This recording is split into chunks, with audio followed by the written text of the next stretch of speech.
मेरे प्यारे देशवासियों, नमस्कार। आप सब लॉकडाउन में इस मन की बात को सुन रहे हैं।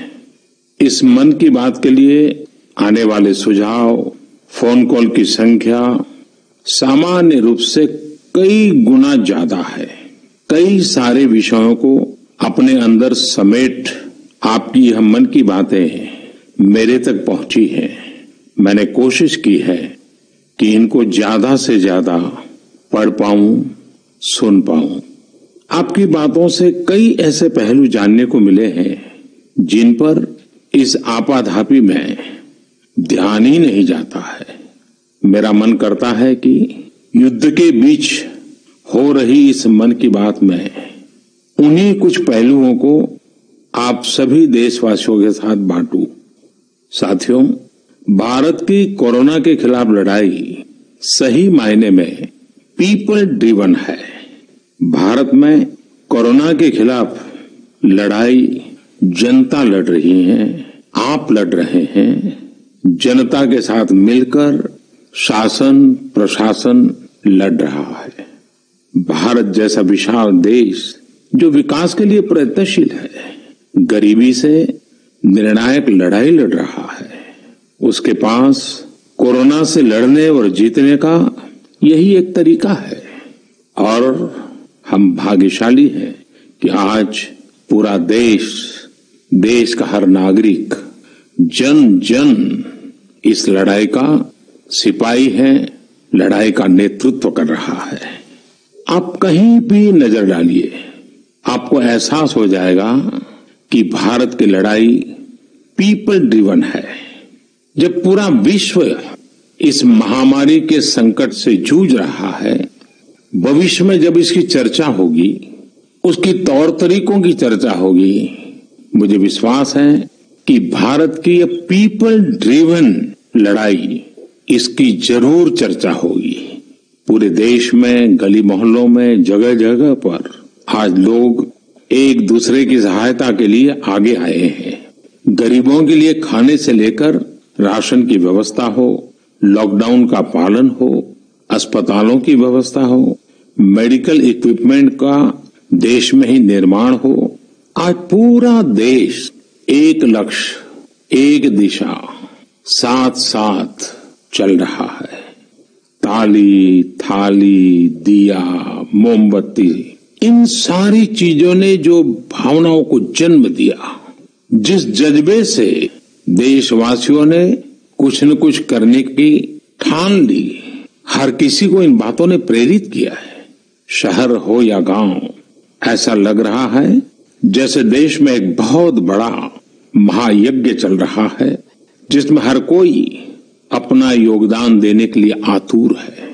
हमारे किसान भाई बहनों को ही देखिए, एक तरफ वो इस महामारी के बीच अपने खेतों में दिन रात मेहनत कर रहे हैं और इस बात की भी चिंता कर रहे हैं कि देश में कोई भी भूखा न सोए। हर कोई अपने सामर्थ्य के हिसाब से इस लड़ाई को लड़ रहा है। कोई किराया माफ कर रहा है, तो कोई अपनी पूरी पेंशन या पुरस्कार में मिली राशि को पीएम कैश में जमा करा रहा है। कोई खेत की सारी सब्जियां दान दे रहा है, तो कोई हर रोज सैकड़ों गरीबों को मुफ्त भोजन करा रहा है। कोई मास्क बना रहा है।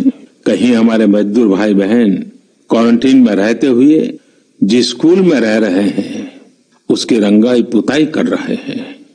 साथियों, दूसरों की मदद के लिए आपके भीतर हृदय की किसी कोने में जो ये उमड़ता घुमड़ता भाव है ना, वही कोरोना के खिलाफ भारत की इस लड़ाई को ताकत दे रहा है। वही इस लड़ाई को सच्चे मायने में पीपल ड्रिवन बना रहा है। और हमने देखा है पिछले कुछ साल में हमारे देश में यह मिजाज बना है, निरंतर मजबूत होता रहा है।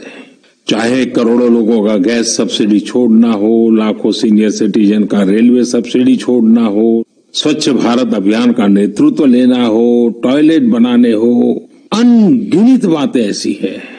इन सारी बातों से पता चलता है हम सबको एक मन, एक मजबूत धागे से पिरो दिया है। एक होकर देश के लिए कुछ करने की प्रेरणा दी है। मेरे प्यारे देशवासियों, मैं पूरी नम्रता पूर्वक, बहुत ही आदर के साथ आज 130 करोड़ देशवासियों की इस भावना को सर झुका करके नमन करता हूं। आप अपनी भावना के अनुरूप देश के लिए अपनी रुचि के हिसाब से अपने समय के अनुसार कुछ कर सके, इसके लिए सरकार ने एक डिजिटल प्लेटफॉर्म भी तैयार किया है। ये प्लेटफॉर्म है covidwarriors.gov.in। मैं दोबारा बोलता हूं, covidwarriors.gov.in। सरकार ने इस प्लेटफॉर्म के माध्यम से तमाम सामाजिक संस्थाओं के वॉलेंटियर्स, सिविल सोसाइटी के प्रतिनिधि और स्थानीय प्रशासन को एक दूसरे से जोड़ दिया है। बहुत ही कम समय में इस पोर्टल से 1.25 करोड़ लोग जुड़ चुके हैं। इनमें डॉक्टर, नर्सिस से लेकर हमारी आशा, एएनएम बहनें, हमारे एनसीसी, एनएसएस के साथी, अलग अलग फील्ड के तमाम प्रोफेशनल्स, उन्होंने इस प्लेटफॉर्म को अपना प्लेटफॉर्म बना लिया है। ये लोग स्थानीय स्तर पर क्राइसिस मैनेजमेंट प्लान बनाने वालों में और उसकी पूर्ति में भी बहुत मदद कर रहे हैं। आप भी covidwarriors.gov.in से जुड़कर देश की सेवा कर सकते हैं, कोविड वॉरियर बन सकते हैं। साथियों, हर मुश्किल हालात, हर लड़ाई कुछ न कुछ सबक देती है, कुछ न कुछ सिखा करके जाती है, सीख देती है, कुछ संभावनाओं के मार्ग बनाती है और कुछ नई मंजिलों की दिशा भी देती है। इस परिस्थिति में आप सब देशवासियों ने जो संकल्प शक्ति दिखाई है, उससे भारत में एक नए बदलाव की शुरुआत भी हुई है। हमारे बिजनेस, हमारे दफ्तर, हमारे शिक्षण संस्थान, हमारा मेडिकल सेक्टर, हर कोई तेजी से नए तकनीकी बदलावों की तरफ भी बढ़ रहे हैं। टेक्नोलॉजी के फ्रंट पर तो वाकई ऐसा लग रहा है कि देश का हर इनोवेटर नई परिस्थितियों के मुताबिक कुछ न कुछ नया निर्माण कर रहा है। साथियों, देश जब एक टीम बनकर के काम करता है, तब क्या कुछ होता है, ये हम अनुभव कर रहे हैं।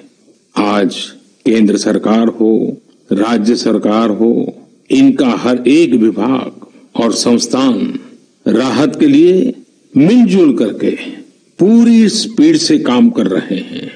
हमारे एविएशन सेक्टर में काम कर रहे लोग हों, रेलवे कर्मचारी हो, ये दिन रात मेहनत कर रहे हैं ताकि देशवासियों को कम से कम समस्या हो। आप में से शायद बहुत लोगों को मालूम होगा कि देश के हर हिस्से में दवाइयों को पहुंचाने के लिए लाइफलाइन उड़ान नाम से एक विशेष अभियान चल रहा है। हमारे इन साथियों ने इतने कम समय में देश के भीतर ही 3 लाख किलोमीटर की हवाई उड़ान भरी है और 500 टन से अधिक मेडिकल सामग्री देश के कोने कोने में आप तक पहुंचाया है। इसी तरह रेलवे के साथ ही लॉकडाउन में भी लगातार मेहनत कर रहे हैं ताकि देश के आम लोगों को जरूरी वस्तुओं की कमी न हो। इस काम के लिए भारतीय रेलवे करीब करीब 60 से अधिक रेल मार्ग पर 100 से भी ज्यादा पार्सल ट्रेन चला रही है। इसी तरह दवाओं की आपूर्ति में हमारे डाक विभाग के लोग बहुत अहम भूमिका निभा रहे हैं। हमारे ये सभी साथी सच्चे अर्थ में कोरोना के वॉरियर ही हैं। साथियों, प्रधानमंत्री गरीब कल्याण पैकेज के तहत गरीबों के अकाउंट में पैसे सीधे ट्रांसफर किए जा रहे हैं। वृद्धावस्था पेंशन जारी की गई है। गरीबों को 3 महीने के मुफ्त गैस सिलेंडर, राशन जैसी सुविधाएं भी दी जा रही हैं।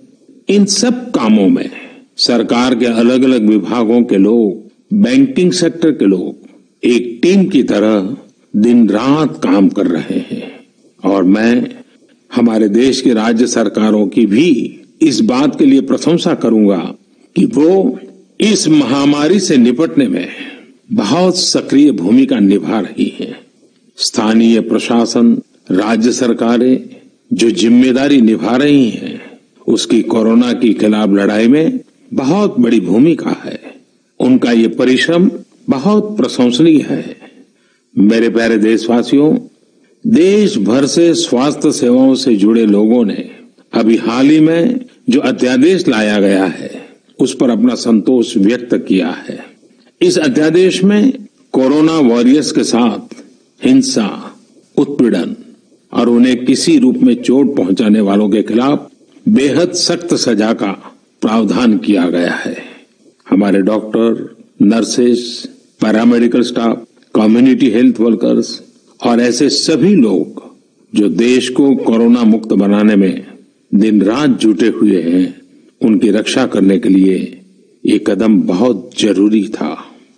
मेरे प्यारे देशवासियों, हम सब अनुभव कर रहे हैं कि महामारी के खिलाफ इस लड़ाई के दौरान हमें अपने जीवन को, समाज को, हमारे आसपास हो रही घटनाओं को एक फ्रेश नजरिए से देखने का अवसर भी मिला है। समाज के नजरिए में भी व्यापक बदलाव आया है। आज अपने जीवन से जुड़े हर व्यक्ति की अहमियत का हमें आभास हो रहा है। हमारे घर में काम करने वाले लोग हों, हमारी जरूरतों को पूरा करने के लिए काम करने वाले हमारे सामान्य कामगार हों, पड़ोस की दुकानों में काम करने वाले लोग हों, इन सब की कितनी बड़ी भूमिका है, हमें ये अनुभव हो रहा है। इसी तरह जरूरी सेवाओं की डिलीवरी करने वाले लोग, मंडियों में काम करने वाले हमारे मजदूर भाई बहन, हमारे आस पड़ोस के ऑटो चालक, रिक्शा चालक, आज हम अनुभव कर रहे हैं कि इन सब के बिना हमारा जीवन कितना मुश्किल हो सकता है। आजकल सोशल मीडिया में हम सब लोग लगातार देख रहे हैं कि लॉकडाउन के दौरान लोग अपने इन साथियों को न सिर्फ याद कर रहे हैं, उनकी जरूरतों का ध्यान रख रहे हैं, बल्कि उनके बारे में बहुत सम्मान से लिख भी रहे हैं। आज देश के हर कोने से ऐसी तस्वीरें आ रही हैं कि लोग सफाई कर्मियों पर पुष्प वर्षा कर रहे हैं। पहले उनके काम को संभवतः आप भी कभी नोटिस नहीं करते थे। डॉक्टर हो, सफाई कर्मी हो, अन्य सेवा करने वाले लोग हो, इतना ही नहीं, हमारी पुलिस व्यवस्था को लेकर भी आम लोगों के सोच में काफी बदलाव हुआ है। पहले पुलिस के विषय में सोचते ही नकारात्मकता के सिवाय हमें कुछ नजर नहीं आता था। हमारे पुलिसकर्मी आज गरीबों, जरूरतमंदों को खाना पहुंचा रहे हैं, दवा पहुंचा रहे हैं। जिस तरह से हर मदद के लिए पुलिस सामने आ रही है, इससे पुलिसिंग का मानवीय और संवेदनशील पक्ष हमारे सामने उभर करके आया है, हमारे मन को झकझोर दिया है, हमारे दिल को छू लिया है। एक ऐसा अवसर है जिसमें आम लोग पुलिस से भावात्मक तरीके से जुड़ रहे हैं। हमारे पुलिस कर्मियों ने इसे जनता की सेवा के एक अवसर के रूप में लिया है और मुझे पूरा विश्वास है इन घटनाओं से आने वाले समय में सच्चे अर्थ में बहुत ही सकारात्मक बदलाव आ सकता है और हम सब ने इस सकारात्मकता को कभी भी नकारात्मकता के रंग से रंगना नहीं है। साथियों, हम अक्सर सुनते हैं प्रकृति, विकृति और संस्कृति। इन शब्दों को एक साथ देखें और इसके पीछे के भाव को देखें तो आपको जीवन को समझने का भी एक नया द्वार खुलता हुआ दिखेगा। अगर मानव प्रकृति की चर्चा करें तो ये मेरा है, मैं इसका उपयोग करता हूं। इसको और इस भावना को बहुत स्वाभाविक माना जाता है, किसी को इसमें कोई ऐतराज नहीं होता। इसे हम प्रकृति कह सकते हैं। लेकिन जो मेरा नहीं है, जिस पर मेरा हक नहीं है, उसे मैं दूसरे से छीन लेता हूं, उसे छीनकर उपयोग में लाता हूं तो हम इसे विकृति कह सकते हैं। इन दोनों से परे, प्रकृति और विकृति से ऊपर जब कोई संस्कारित मन सोचता है या व्यवहार करता है तो हमें संस्कृति नजर आती है। जब कोई अपने हक की चीज, अपनी मेहनत से कमाई चीज, अपने लिए जरूरी चीज कम हो या अधिक, इसकी परवाह किए बिना किसी व्यक्ति की जरूरत को देखते हुए खुद की चिंता छोड़कर अपने हक के हिस्से को बांट करके किसी दूसरे की जरूरत पूरी करता है, वही तो संस्कृति है। साथियों, जब कसौटी का काल होता है तब इन गुणों का परीक्षण होता है। आपने पिछले दिनों देखा होगा कि भारत ने अपने संस्कारों के अनुरूप, हमारी सोच के अनुरूप, हमारी संस्कृति का निर्वहन करते हुए कुछ फैसले लिए। संकट की इस घड़ी में दुनिया के लिए भी, समृद्ध देशों के लिए भी दवाइयों का संकट बहुत ज्यादा रहा है। एक ऐसा समय है कि अगर भारत दुनिया को दवाइयां न भी दे तो कोई भारत को दोषी नहीं मानता। हर देश समझ रहा है कि भारत के लिए भी उसकी प्राथमिकता अपने नागरिकों का जीवन बचाना है। लेकिन साथियों, भारत ने प्रकृति विकृति की सोच से परे होकर फैसला लिया। भारत ने अपनी संस्कृति के अनुरूप फैसला लिया। हमने भारत की आवश्यकताओं के लिए जो करना था उसका प्रयास तो बढ़ाया ही, लेकिन दुनिया भर से आ रही मानवता की रक्षा की पुकार पर भी पूरा ध्यान दिया। हमने विश्व के हर जरूरतमंद तक दवाइयों को पहुंचाने का बीड़ा उठाया और मानवता के इस काम को करके दिखाया।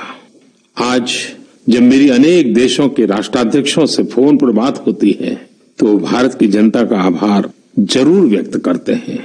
जब वो लोग कहते हैं thank you India, thank you people of India, तो देश के लिए गर्व और बढ़ जाता है। इसी तरह इस समय दुनिया भर में भारत के आयुर्वेद और योग के महत्व को भी लोग बड़े विशिष्ट भाव से देख रहे हैं। सोशल मीडिया पर देखिए, हर तरफ इम्यूनिटी बढ़ाने के लिए किस तरह से भारत के आयुर्वेद और योग की चर्चा हो रही है। कोरोना की दृष्टि से आयुष मंत्रालय ने इम्यूनिटी बढ़ाने के लिए जो प्रोटोकॉल दिया था, मुझे विश्वास है कि आप लोग इसका प्रयोग जरूर कर रहे होंगे। गर्म पानी, काढ़ा और जो अन्य दिशा निर्देश आयुष मंत्रालय ने जारी किए हैं वो आप अपनी दिनचर्या में शामिल करेंगे तो आपको बहुत लाभ होगा। साथियों, वैसे ये दुर्भाग्य रहा है कि कई बार हम अपनी ही शक्तियां और समृद्ध परंपराओं को पहचानने से इनकार कर देते हैं। लेकिन जब विश्व का कोई दूसरा देश एविडेंस बेस्ड रिसर्च के आधार पर वही बात करता है, हमारी फॉर्मूला हमें सिखाता है, तो हम उसे हाथों हाथ ले लेते हैं। संभवतः इसके पीछे एक बहुत बड़ा कारण सैकड़ों वर्षों की हमारी गुलामी का कालखंड रहा है। इस वजह से कभी कभी हमें अपनी ही शक्ति पर विश्वास नहीं होता है, हमारा आत्मविश्वास कम नजर आता है। इसलिए हम अपने देश की अच्छी बातों को, हमारे पारंपरिक सिद्धांतों को एविडेंस बेस्ड रिसर्च के आधार पर आगे बढ़ाने के बजाय उसे छोड़ देते हैं, उसे हीन समझने लगते हैं। भारत की युवा पीढ़ी को अब इस चुनौती को स्वीकार करना होगा।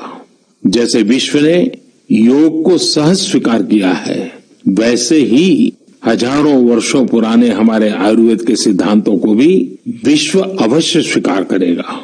हाँ, इसके लिए युवा पीढ़ी को संकल्प लेना होगा और दुनिया जिस भाषा में समझती है उस वैज्ञानिक भाषा में हमें समझाना होगा, कुछ करके दिखाना होगा।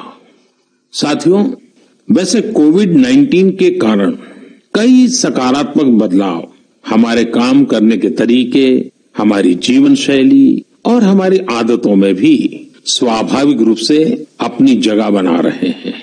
आपने सबने भी महसूस किया होगा इस संकट ने कैसे अलग अलग विषयों पर हमारी समझ और हमारी चेतना को जागरूक किया है।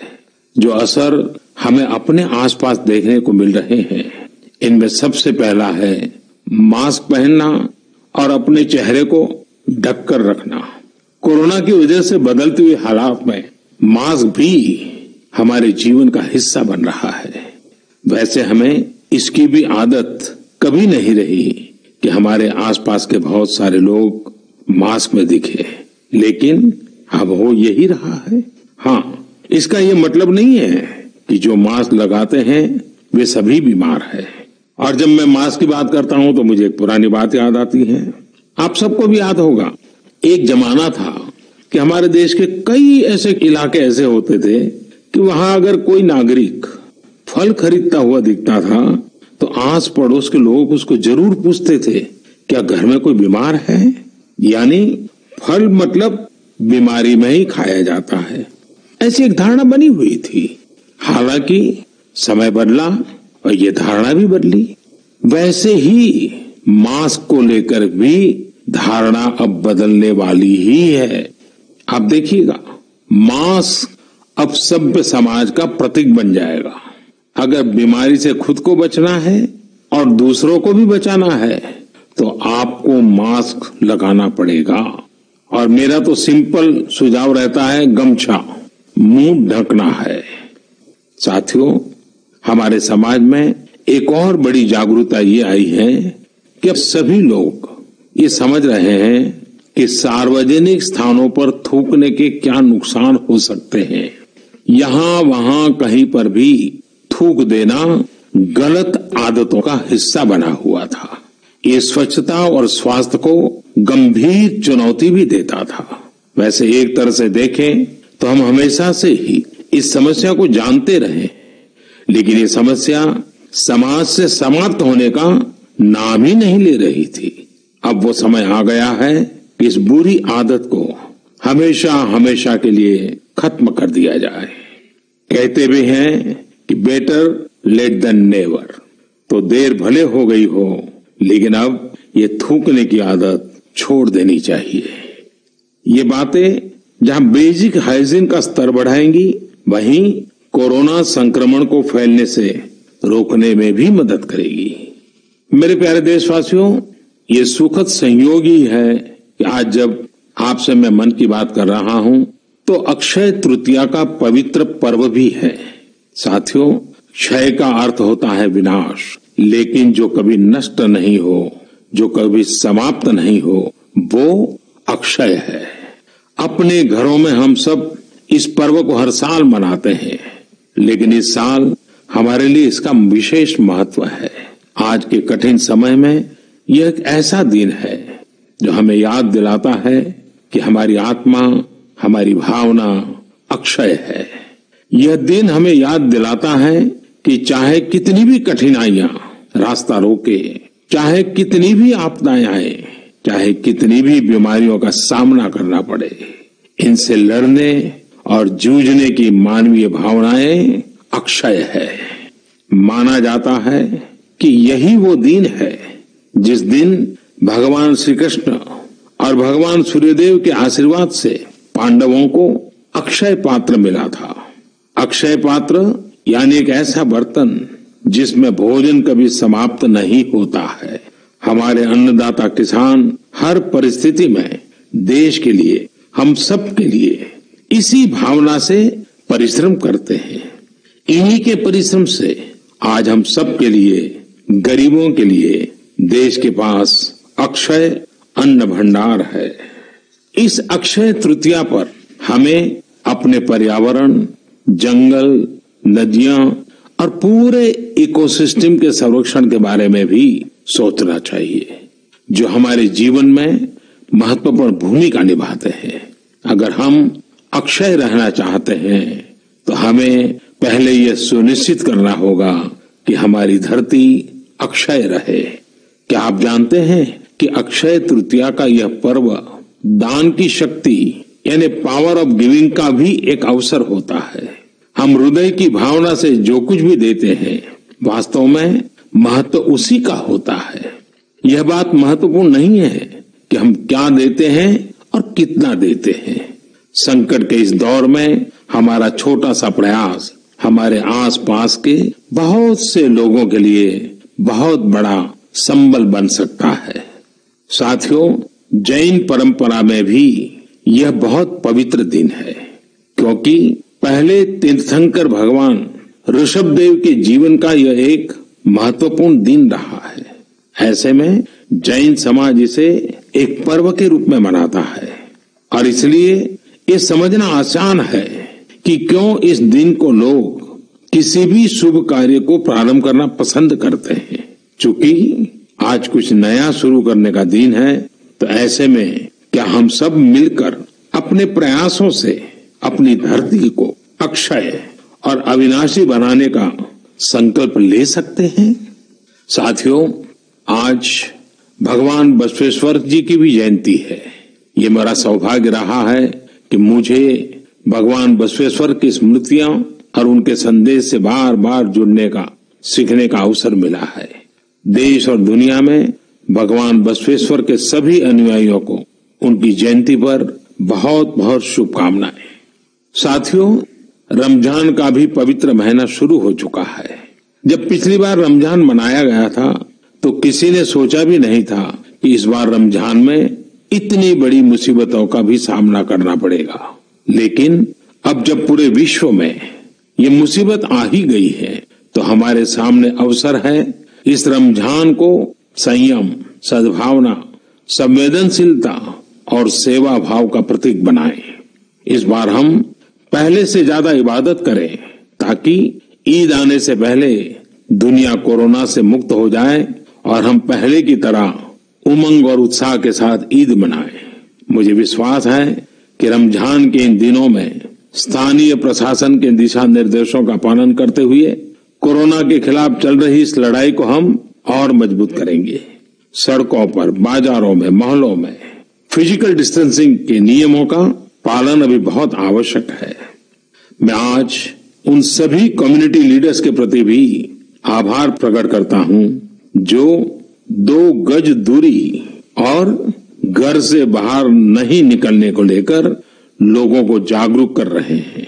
वाकई कोरोना ने इस बार भारत समेत दुनिया भर में त्योहारों को मनाने का स्वरूप ही बदल दिया है, रंग रूप बदल दिए हैं। अभी पिछले दिनों ही हमारे यहाँ भी बिहू, बैसाखी, पुथंडू, विशु, ओडिया न्यू ईयर, ऐसे अनेक त्योहार आए। हमने देखा कि लोगों ने कैसे इन त्योहारों को घर में रहकर और बड़ी सादगी के साथ और समाज के प्रति शुभ चिंतन के साथ त्योहारों को मनाया।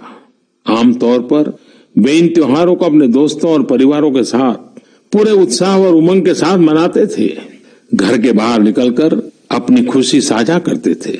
लेकिन इस बार हर किसी ने संयम बरता, लॉकडाउन के नियमों का पालन किया। हमने देखा है कि इस बार हमारे ईसाई दोस्तों ने ईस्टर भी घर पर ही मनाया है। अपने समाज, अपने देश के प्रति ये जिम्मेदारी निभाना आज की बहुत बड़ी जरूरत है। तभी हम कोरोना के फैलाव को रोक पाने में सफल होंगे, कोरोना जैसी वैश्विक महामारी को परास्त कर पाएंगे। मेरे प्यारे देशवासियों, इस वैश्विक महामारी के संकट के बीच आपके परिवार के एक सदस्य के नाते, और आप सब भी मेरे ही परिवारजन हैं, तब कुछ संकेत करना, कुछ सुझाव देना, ये मेरा दायित्व भी बनता है। मेरे देशवासियों से मैं आपसे आग्रह करूंगा, हम कतई अति आत्मविश्वास में न फंस जाएं। हम ऐसा विचार न पाल लें कि हमारे शहर में, हमारे गांव में, हमारी गली में, हमारे दफ्तर में अभी तक कोरोना पहुंचा नहीं है, इसलिए अब पहुंचने वाला नहीं है। देखिए, ऐसी गलती कभी मत पालना। दुनिया का अनुभव हमें बहुत कुछ कह रहा है और हमारे यहाँ तो बार बार कहा जाता है, सावधानी हटी तो दुर्घटना घटी। याद रखिए, हमारे पूर्वजों ने हमें इन सारे विषयों में बहुत अच्छा मार्गदर्शन किया है। हमारे पूर्वजों ने कहा है, अग्नि ही शेषम ऋण शेषम व्याधि शेषम तथैव च पुनः पुनः प्रवर्धेत तस्मात् शेषम न कार्येत। अर्थात हल्के में लेकर छोड़ दी गई आग, कर्ज और बीमारी मौका पाते ही दोबारा बढ़कर खतरनाक हो जाती है। इसलिए इनका पूरी तरह उपचार बहुत आवश्यक होता है। इसलिए अति उत्साह में स्थानीय स्तर पर कहीं पर भी कोई लापरवाही नहीं होनी चाहिए। इसका हमेशा हमेशा हमने ध्यान रखना ही होगा। और मैं फिर एक बार कहूंगा, 2 गज दूरी बनाए रखिए, खुद को स्वस्थ रखिए। 2 गज दूरी बहुत है जरूरी। आप सबके उत्तम स्वास्थ्य की कामना करते हुए मैं मेरी बात को समाप्त करता हूं। अगली मन की बात के समय जब मिले तब इस वैश्विक महामारी से कुछ मुक्ति की खबरें दुनिया भर से आए, मानव जात इन मुसीबतों से बाहर आए, इसी प्रार्थना के साथ आप सबका बहुत बहुत धन्यवाद।